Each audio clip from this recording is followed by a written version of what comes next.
Hello, everyone, and welcome back to the Fan Fiction Tapes.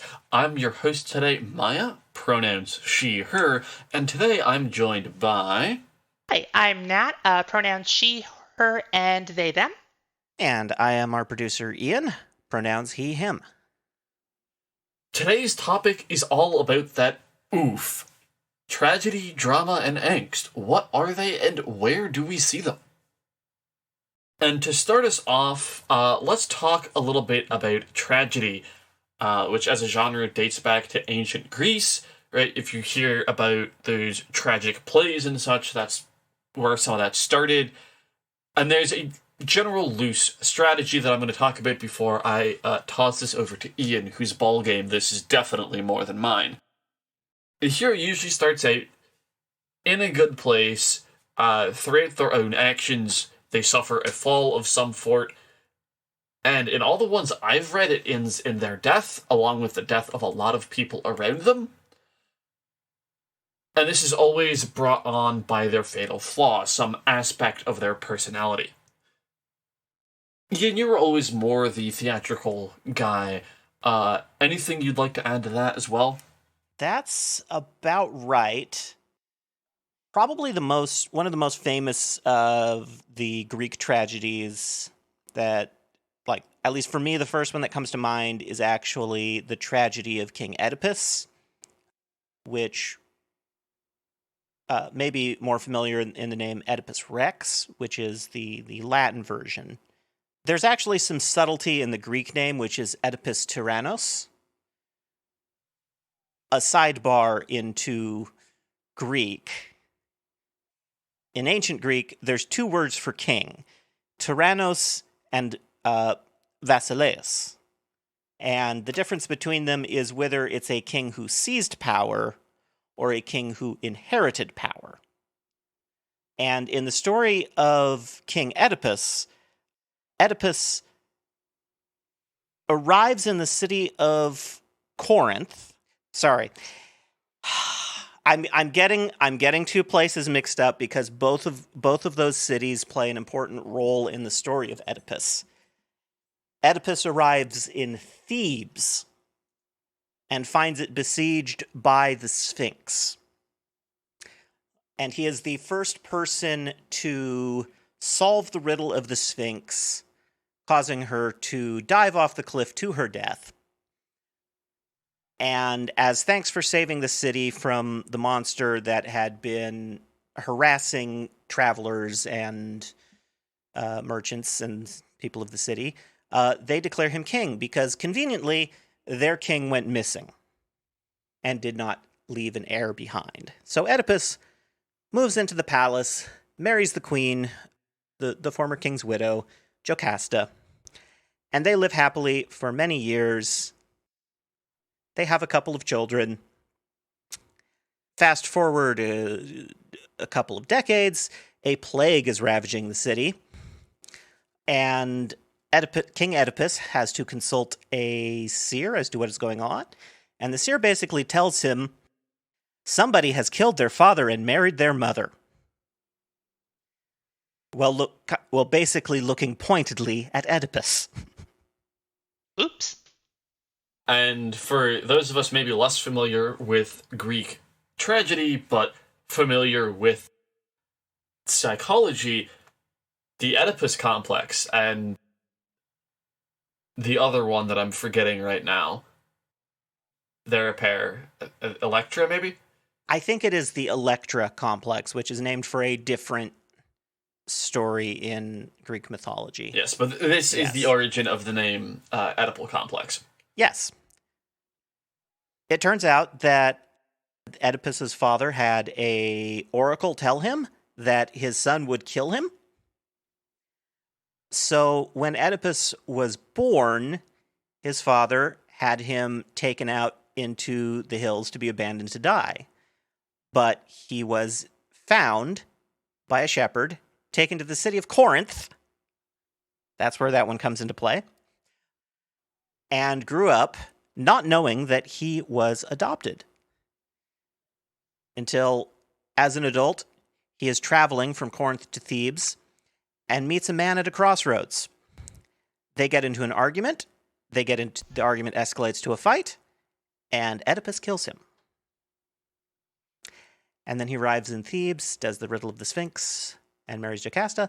And it all comes out, eventually, that the man that he killed was, in fact, the king of Thebes, his father. And the woman that he married, Jocasta, is his mother. This is an instance of a tragedy where it doesn't actually end in the hero's death. Oedipus does not die. Jocasta, when she realizes what has happened, does kill herself. Oedipus merely tears his own eyes out and then goes into exile. Merely, yes. Yeah. Just a little casual eye gouging. The fatal flaw that he has that brings about his downfall is his pride and his temper. Because that is what leads him to refuse to get out of the way of a stranger on the road and escalate that into a lethal fight. It is why he refuses to listen to the seer who is trying to tell him what the problem is and threatens to have his brother-in-law executed for treason for putting the seer up to it, quote unquote. Now I'd like to fast forward a few hundred years. Probably the form of tragedies that many people who have gone through the American education system are more familiar with are the works of Shakespeare. I've read these. Thanks, American education system. There are several that we could mention. I liked Macbeth. I just wanted to mention Hamlet. Not to drag this one out too long, I just want to bring up the fatal flaw of Hamlet, which is that he is indecisive. Basically, could have solved the issues of the play if he had simply taken his father's shade at its word and murdered his uncle in his sleep. But then we would not have had that story. Of course. Yeah. If things worked out simply, well, yes, life would be really boring. Yes. Would have been a shorter play. I think my favorite part of Hamlet is when Hamlet is standing like behind his uncle, clear shot at killing him. No one would be the wiser, but his uncle is praying, and Hamlet has this inner monologue where he goes, well, I can't kill him while he's praying because then he'll go to heaven and he deserves to suffer, and all of these things. And then a few paragraphs later, stabs poor Polonius behind a curtain just out of panic. And that right there is just like the ultimate fatal flaw of he can't make up his mind in the moment. He can talk his way out of taking any action, and then the one time where he does act rashly, it just makes everything worse. Wait, Ian? Mm-hmm. Are you familiar with the show The Good Place? I haven't watched it, but I've experienced a lot of cultural osmosis about it. Yes, Jess, we've all seen The Time Knife. Exactly. Yeah. There's a character in The Good Place with a very similar fatal flaw. I was briefly, deeply amused by the connection of the two characters. If you're familiar with both, you know who I'm talking about. I believe I'm familiar. Yeah, are you talking about Chidi? Yeah. Yeah. Okay. I need to go back and finish that show. I was partway through before, for whatever reason, I stopped watching it. Yeah, I made it about halfway through that show. I'm very bad at watching television shows, though. I have a hard time sticking to one, and I only got about halfway through, but yeah, Chidi is a perfect example of cannot make up his mind to literally save his life. Now, I'm trying to think here. I know that I put this in the script that sometimes a fatal flaw or a character trait that is a fatal flaw in a tragedy might be a heroic trait in another circumstance.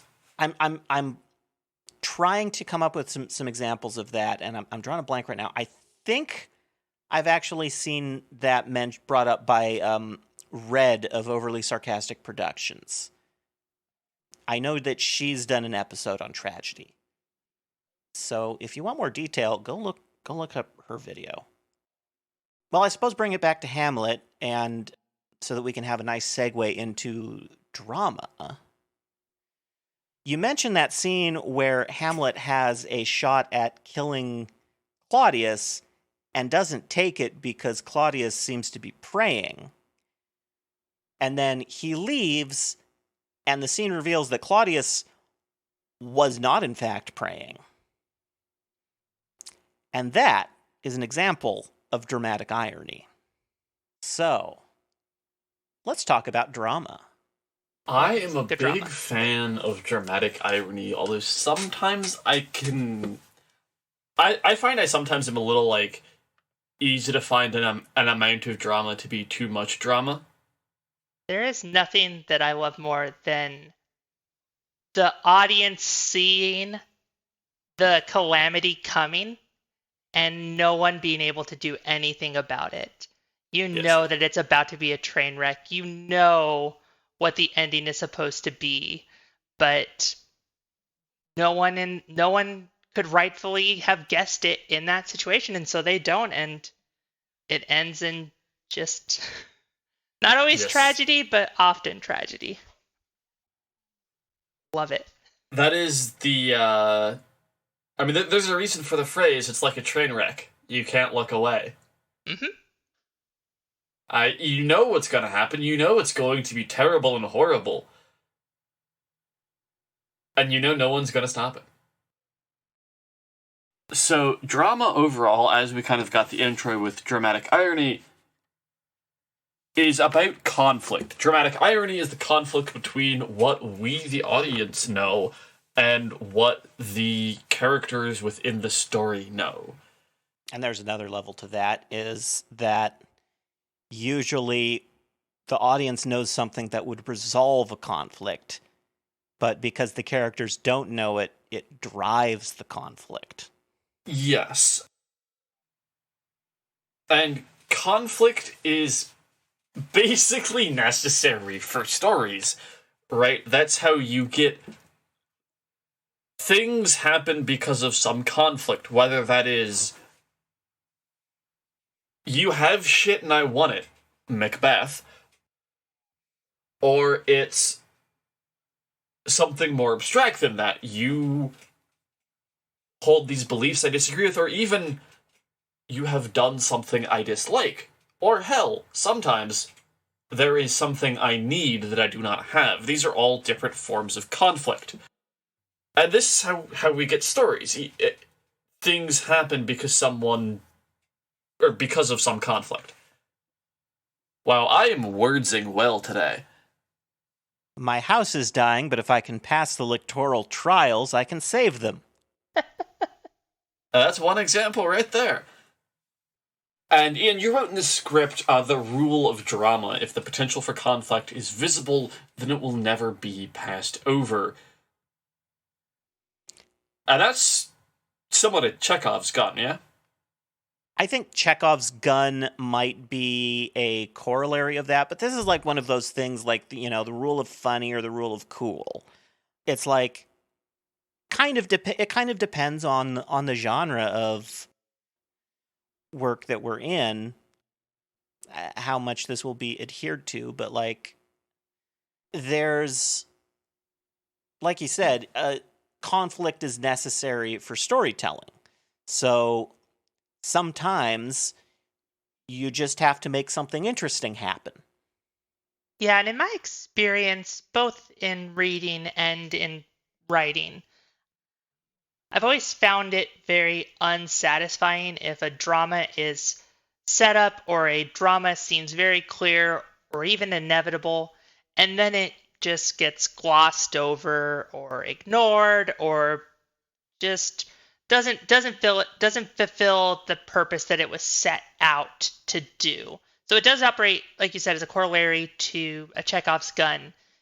If you see the drama, unless there's a very good reason that that drama shouldn't happen, then you got to have the drama. It can leave a story feeling very hollow otherwise. Yeah, I was going to say kind of an interesting piece of writing advice derived from that is advice I got as a wee lass when I played baseball. Is always commit to the follow through, right? It's not just the earlier parts before you hit the ball, or in this case, have your drama moment, but actually the follow through, what you do with that drama, and how it finishes that is also very important. Yeah, drama is definitely something that I see as multi-step. And like you said, it's the follow-through that really sells it. You can have your dramatic moment, but if it doesn't leave people in the story and even outside of the story, the reader, if it doesn't leave them reeling at the end, it's to paraphrase a proverb, if drama happens and no one is f***ed up about it, does it even count? If a drama happens in the forest. That was actually a pretty good segue to the kind of third primary topic of today's episode, angst.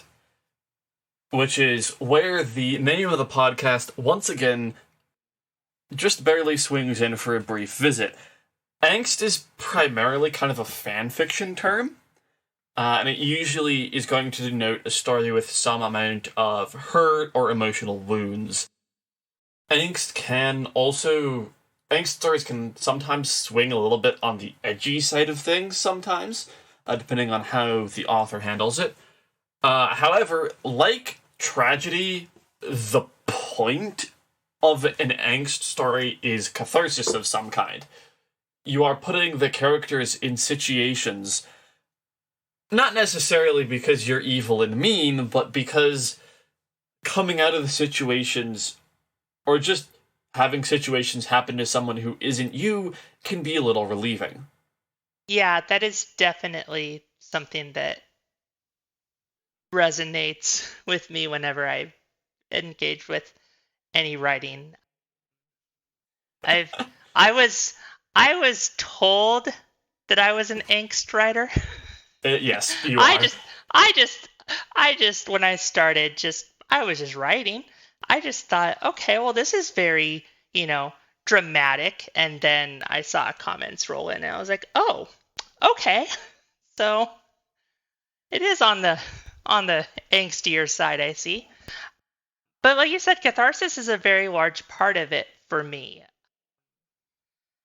I really find it to be, I mean, I'm the kind of person I will regularly sit down, right before bed and go, oh, I should watch really emotional stuff and cry for an hour for fun.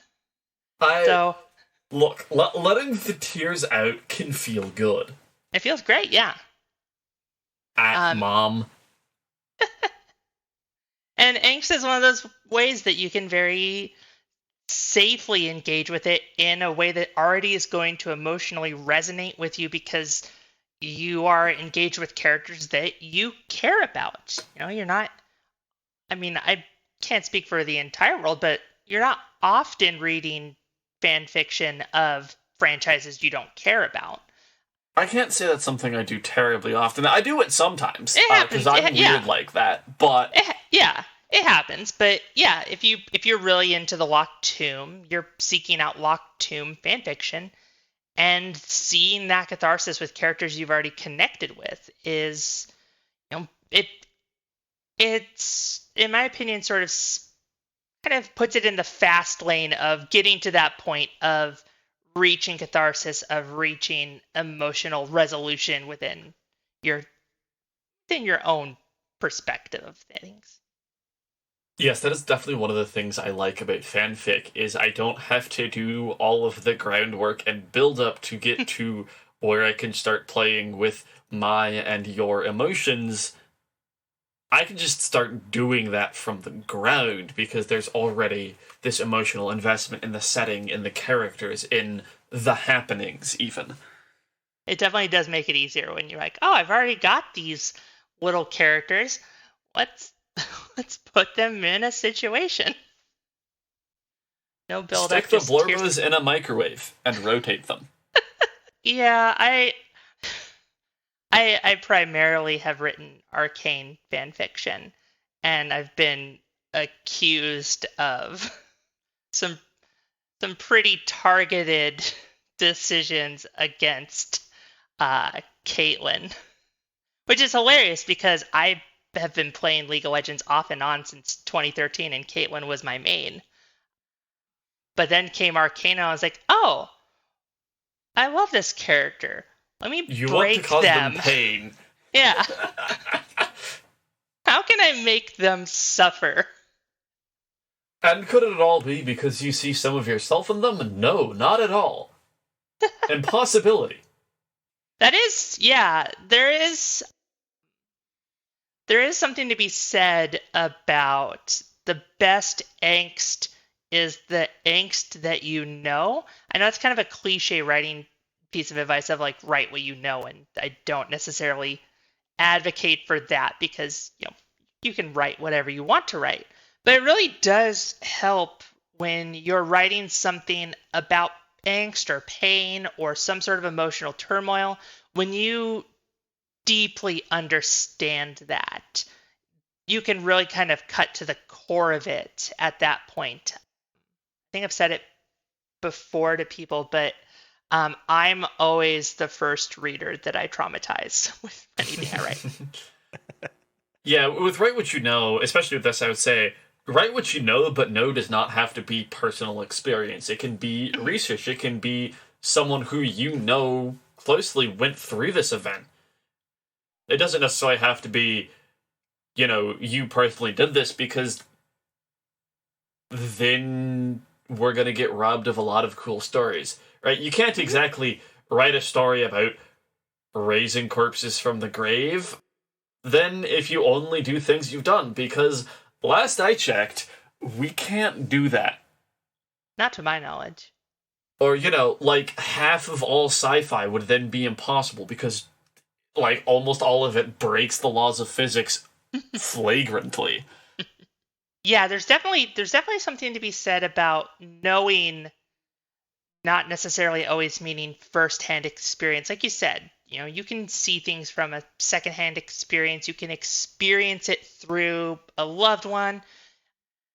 There's many different ways that you can kind of come to that understanding of it. And like you said, if you don't ever expand beyond what you know, then that's how you end up with a lot of really cookie cutter stories that I can't remember where I saw this. It's not an original thought, but someone talking about the advice, write only what you know, is what leads to a lot of books about middle-aged writing professors thinking of having affairs.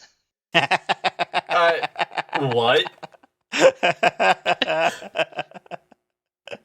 Can't remember I read that, but I've thought about it very, very frequently ever since. That is a trend in books? I mean, I don't know if it is or isn't. I don't necessarily seek that out. It's not my cup of tea. Not mine either. Looks at growing collection of queer literature on the shelf behind me. And on my bed, because I keep some of it on my chair where I'm sitting right now. Okay, we are about 30 minutes into the episode. And we've just gotten through what's supposed to be the intro.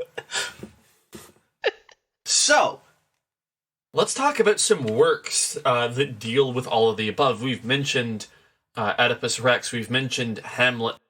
And given that, unfortunately, Dylan isn't here today, and we have Ian, Nat, and myself, the Locked Tomb, I think, fits tragedy, drama, and angst quite well. It's all of the above. It really is. It really, really hits the nail on the head for all three of those, in my opinion. You know, that is an interesting way of looking at Gideon the Ninth as a tragedy. I mean, that's what it is, right? It's Gideon's and Harrow's characteristic fatal flaws, their miscommunications, their misinterpretations of the other are why that book ends the way it does. If they had been basically anyone else, say Cam and Pal, that wouldn't have been a problem. But these are Gideon and Harrow. They do each think the other hates the other, and therefore hate themselves. Or wait, no. They hate themselves and expect the other to hate them the same amount. So. And for the same reasons. Yes, of course. Yeah, there's really something... It feels weird to call angst special, but it is really kind of this special mixture of different kinds of pain. You have the inherent self-loathing. You have the environments that they were brought up in, possibly being some of the most bleak environments that someone could survive in. Because the ninth house, I would struggle to say that anyone lives there. I think they mostly just persist. Yeah. And just the terrible circumstances that led to their particular brand of animosity.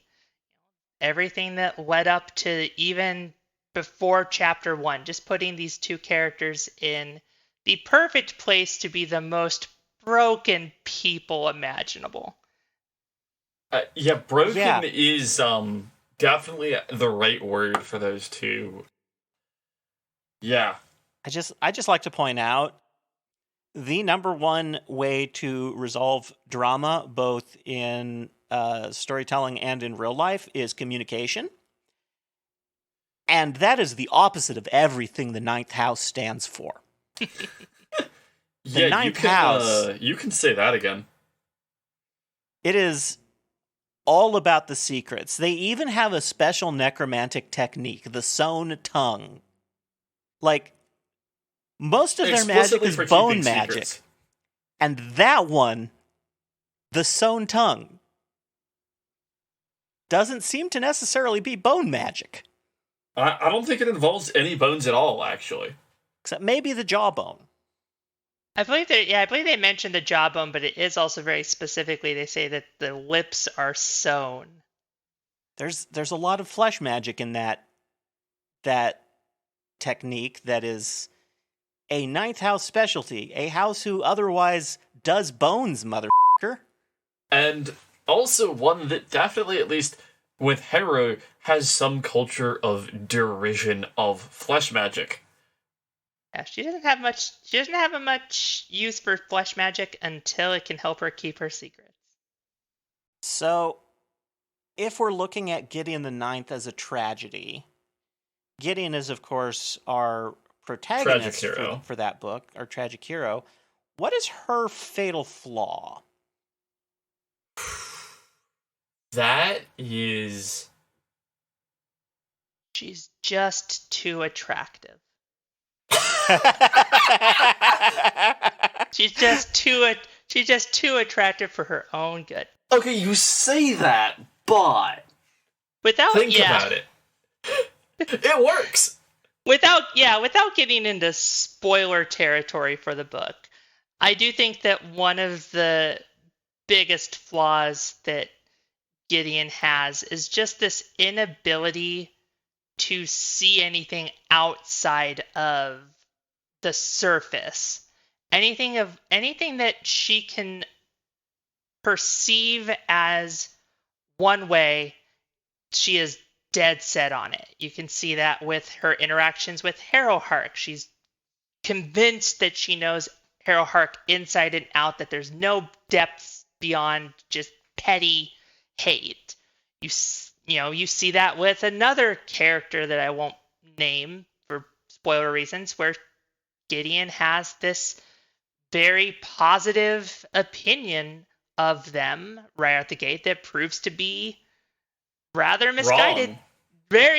Very wrong. And she refused to listen to someone else's very, very astute observations that things were not adding up, because that would have required her to change her perspective and look at something a little bit deeper.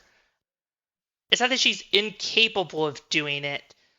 I just think that so many years on the Ninth turned it into sort of a defense mechanism of sorts. And that's really the most painful of tragic flaws, the ones that were built up maybe as a even response. as a response, or maybe even for a good reason, or maybe it's what kept somebody alive. And then in the end, it's also their downfall, so that you can't even say, well, they should have just not been that way, because they never would have made it that far otherwise.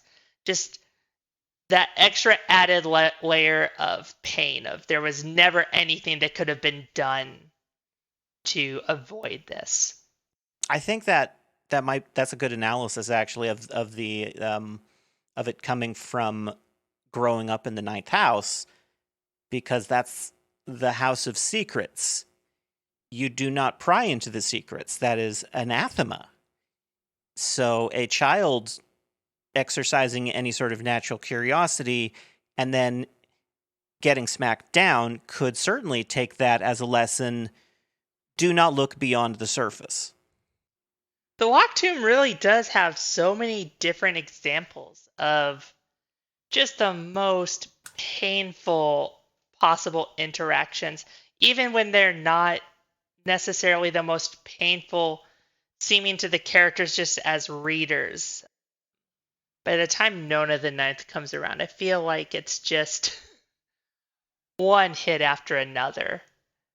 In the most pleasurable ways. That's something that really draws me to the series. Yeah, it's one of those things for perhaps any listeners who are not familiar with fan fiction and the kind of themes of that, is that stuff that is angst, stuff that hurts, is pretty popular. Yeah, from my experience, and I feel it's full disclosure to say that I don't have a ton of experience with fan fiction. I came to fan fiction really late in life because Arcane gave me a really bad case of brain rot after it ended. But I feel like there are two very distinct and different approaches to fan fiction a lot of times, and it's put these characters in a bad situation, or take these characters out of the bad situation. They've been through enough. Sometimes it's both. You can accomplish both, yeah. It's especially useful in an angst story to sort of do that in the same way that you ease the tension back in a horror film or a horror story. You just want to give that little moment of peace and happiness, and you don't even necessarily have to snatch that away. You can let them keep that. You just put something else in there that makes it worse again. Yeah, one of my first pieces of fan fiction that I wrote was basically, okay, this character's life sucks at this point in time, but what if I made it worse? Some people look at something and say, I can make it better. Some people say, I can make it worse, and I will. And, things got better eventually, but only after they got worse. That's something that I usually end up leaning towards, is that things end up all right in the end. Sometimes it's a happy ending. Sometimes it's a bittersweet, leaning towards happy, sort of mixed bag kind of ending. For all my tough talk about loving angst, I really have a hard time ending it with people not being happy. Yeah, I definitely significantly prefer there being a good ending to it all. Right? Oofy ouchie owie is all well and good, but, you know, I like there to be a happier ending. Yeah. And there's places and times for really bleak endings. The one I'm thinking of just off the top of my head is No Country for Old Men, a movie that just ends just in the most pessimistic, depressing way possible. But it works for the story that's being told. I think that's the other thing too, is that sometimes you have to look at the story you're telling and draw that line of, is this a tragedy or is this just going to be angsty? Because that can kind of color how you're coming at it in the end. Tragedy to me always feels like this downward spiral into that final calamity.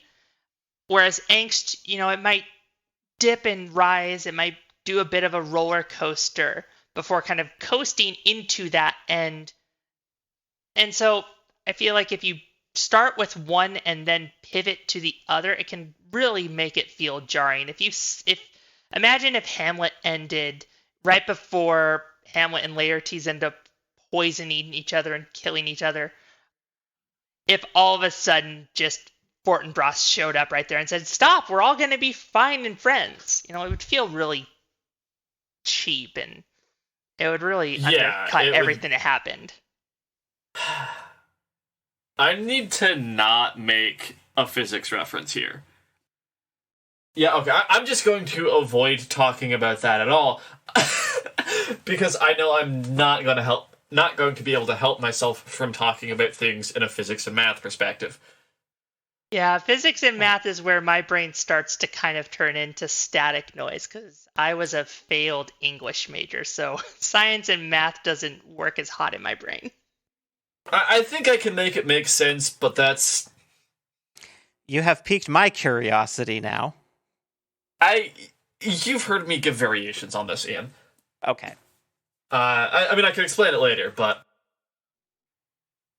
On a related note, before we rabbit hole too much, kind of with what Nat's talking about, where you have tragedy, kind of like the locked tomb, where downward spiral, and that tragedy can also involve angst, but angst need not involve tragedy. A book I've mentioned before on the show, Hinch, by Natalie's Walshots, I hope I pronounced that right. This book is definitely angsty, but it's not a tragedy. I would not call it a tragedy. There's no necessarily real fatal flaw that comes to mind for the main character, and while things do get worse over the nature of plot ramping up, it is not a downward spiral necessarily. I think things overall end kind of well. Which, if I haven't recommended it to you before, both listeners and Nat, I would recommend reading it if you are a fan of things like Sinoverse or superhero stories from the villain's perspective. Hench is a pretty good one. Interesting, yeah. What was the name of that again? Hench, Hench. Was that what you're looking for, or you were looking for the other one? Yeah, no, that one. I want to keep an eye out for that. I really liked it. It's great. It's queer. Yummy. And actually, while we're here, Nat, I will go ahead and find Sinoverse for you as well, which has the advantage of being free and on the internet.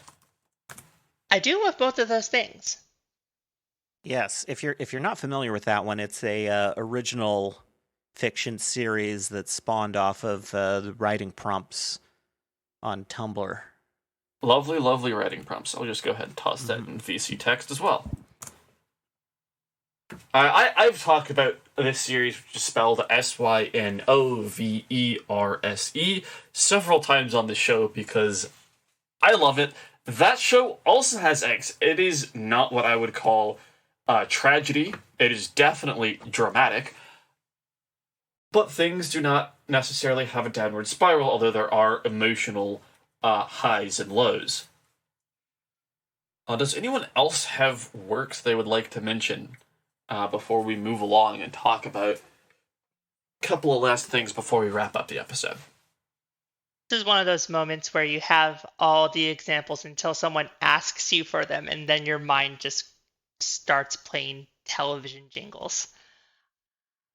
There's a book series by Samantha Shannon, originally just one book, Priory of the Orange Tree, and it's now received a prequel. And specifically, the prequel is very fun in the sense that it combines a lot of elements of angst and also that level of knowing how things are going to end and knowing that the characters don't know the revelations from Prior to the Orange Tree, and just watching them make ideal situations for their circumstances, but knowing that they didn't have to. It's this perfect little... It's painful every single time it comes up, and I eat it up. Ooh, okay. I loved Priory of the Orange Tree. I read it over... Wow, I read it like over a year ago. Yeah, How time flies. If you enjoyed Priory of the Orange Tree, the prequel, A Day of Fallen Night, I believe it's called, is very, very good. I've seen it in Barnes and Noble. Yeah. Actually, I considered picking it up, but said this is going to be pricey. I'd rather pick up a couple of cheaper books. That and apparently it's very large. I ended up buying it a digital copy, but I finally saw someone with the actual book. I was like, oh, you could use that as a literal doorstop. I am a fan of Tolkien. Not Tolkien. I am a fan of Tolkien, but that's not who I was going to mention in terms of doorstop books. Brandon Sanderson. Haven't some read, heckin' but yeah. chonkers. So yeah, that was not necessarily the thing that put me off. It was just kind of more of, this is a new book, this is a big new book, so it's going to be a little pricier, and I wanted to get a couple of different stories because I was going on a trip. We've talked a little bit about like kinds of preferences for trips and themes in the genre. Do we have any advice for listeners who may be looking to write a tragedy, drama, or angst-centric work? I think the biggest piece of advice that I could really give is more is not always more. There is a point where you can go too far or too long or heap too much onto characters to the point where it just feels a bit mean-spirited, or it just makes it very hard to read it when you see a character that you enjoy having hardship after hardship after hardship with nothing coming between those emotional blows to sort of soften it, to make it easier. It's one of those things where if you think about it, if a person in real life was engaging with this, if this was what they were actually going through, they'd be a sobbing wreck under their desk at that point. So it's important to keep things balanced. It's important to know that not all tragedy has to be bleak. It doesn't have to be serious. There can be moments of humor. There can be, shining lights in the dark at times. You don't need to be Alfred Hitchcock. Yeah, drama can be funny sometimes. Mm-hmm. And depending on the character and the exact tragic circumstances. Sometimes it can be funny to just keep having bad things happen to one guy. For instance, the cabbage merchant from Avatar: The Last Airbender. That also brings up a good point, too. Tragedy and comedy often relates on perspective. What can be the tragedy of one character, the poor, beleaguered cabbage merchant in Avatar, is the comedy that we see it from because we're just seeing it in that moment. So you can really kind of turn anything one way or the other within a reasonable degree. There's certain things you cannot turn to comedy, but there's a lot of flexibility to tweak a perspective and make something that would be funny to one particular character just heartbreakingly sad to another, and vice versa. Yeah, and you actually kind of stole what I was going to say out of my mouth, because I was going to reference kind of Hitchcock's rule about tension, where it's great to have moments of high tension and to build up with that, but if all you are doing is really feeling a strong emotion for like hours, eventually you start to kind of become numb and it doesn't have as much impact anymore. You need breaks from the intensity for...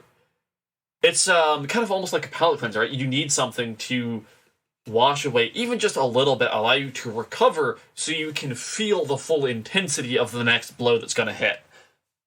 Yeah, exactly. You've got to give that little payoff every so often so that at the end of it you can have that truly impactful big payoff and still have it resonate, as opposed to, like you said, someone just being worn out by the time they reach there. You want to keep things on the stress side of the emotional stress strain curve. Exactly. Ian, you are stressing my restraint right now.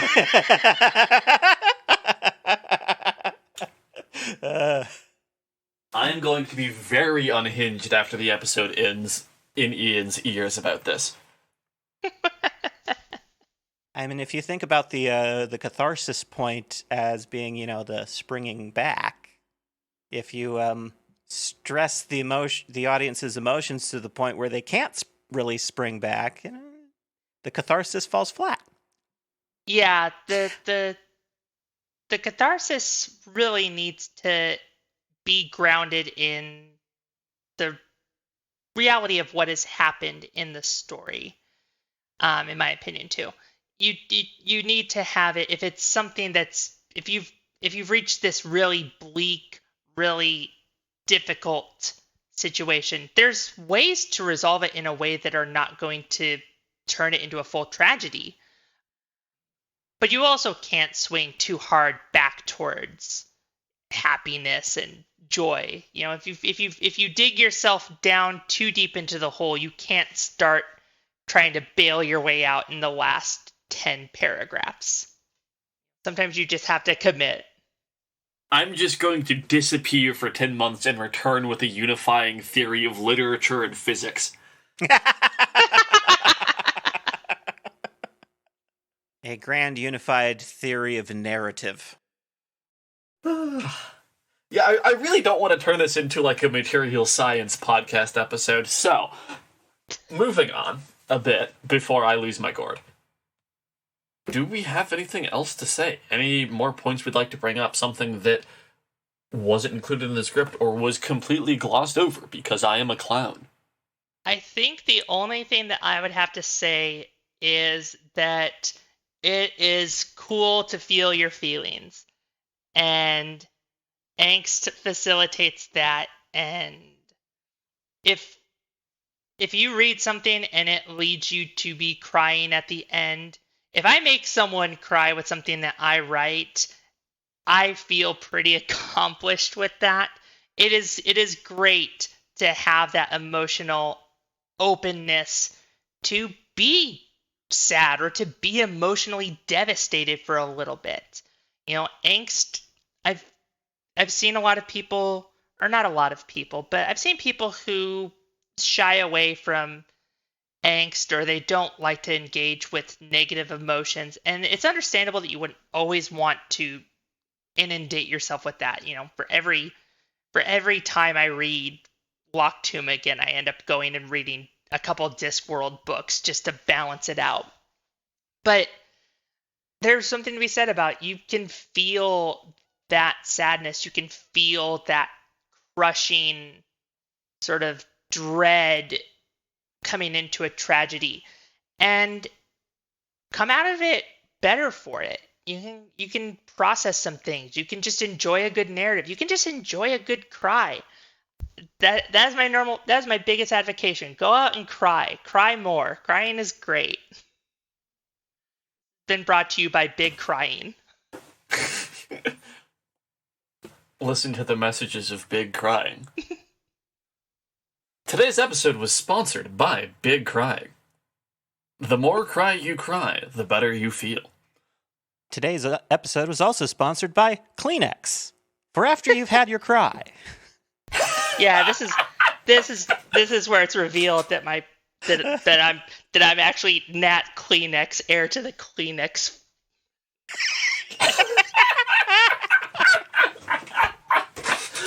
All fallen into my trap.